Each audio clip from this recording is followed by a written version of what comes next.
Is this Dumbphone the solution for endless doom scrolling and decreasing screen time?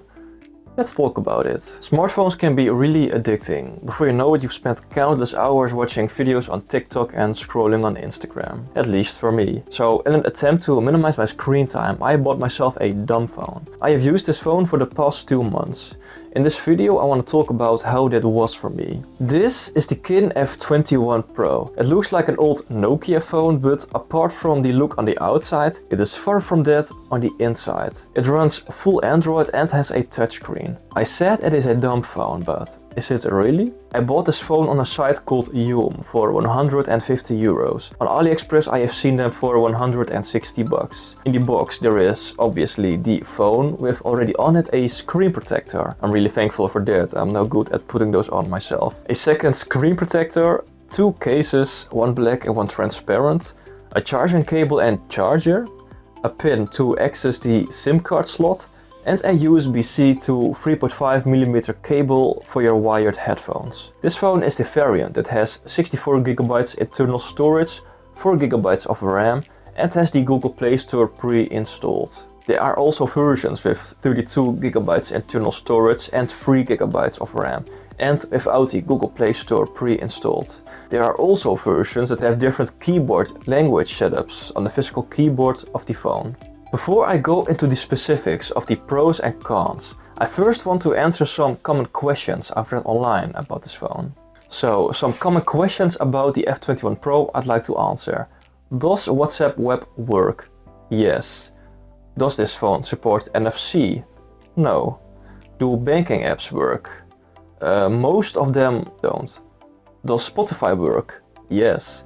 Can you use this phone as a Wi-Fi hotspot? Yes. Can you scan QR codes with it?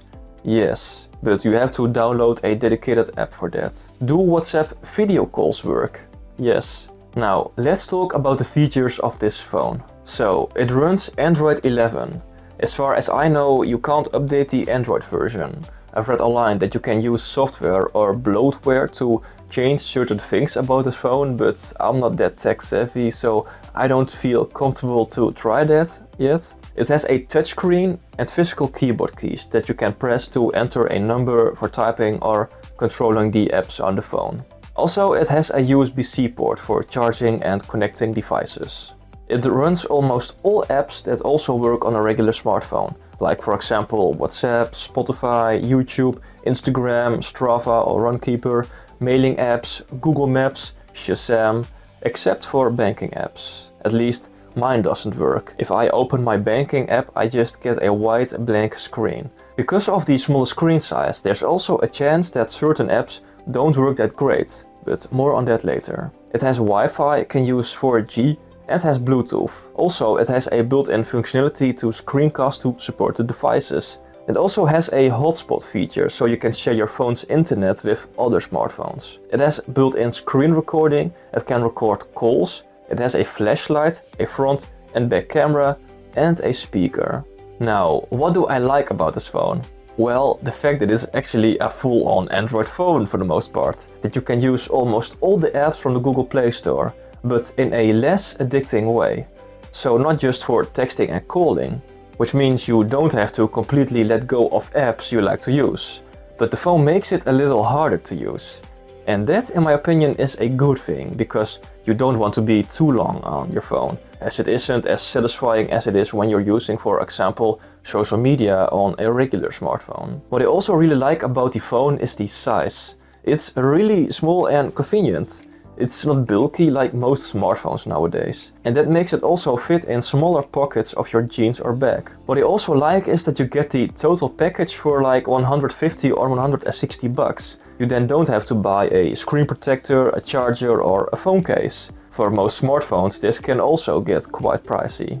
What I also think is kinda cool is being able to use physical buttons to pick up and hang up phone calls. I didn't expect that to be so much fun. Games run surprisingly lag-free. I have tried some games on this phone that I also play on my smartphone. And to my surprise, most of those games work really well. They barely lag. The user experience is not the best because of the smaller screen, but still it's great that there is a possibility of playing some games on this phone. It runs social media apps, but because of the smaller screen size, some of the apps don't work entirely. If you are watching vertical videos, you'll notice that it doesn't show the entire upper and lower part, simply because of the smaller screen. So if you choose this phone, you don't have to do a complete detox, but it will help you decrease your screen time because of this. But you can still use your favorite apps. Now let's talk about some cons on this phone, but these cons aren't that bad that it's really horrible, but it's just some things to keep in mind. Lagging. Some apps can be a little laggy on this phone. It can be a pro, of course, to prevent you from using the phone too much, but sometimes it can be really frustrating.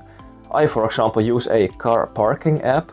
This app is pretty slow on itself and on my smartphone, but on this phone it's even slower. Typing is quite hard.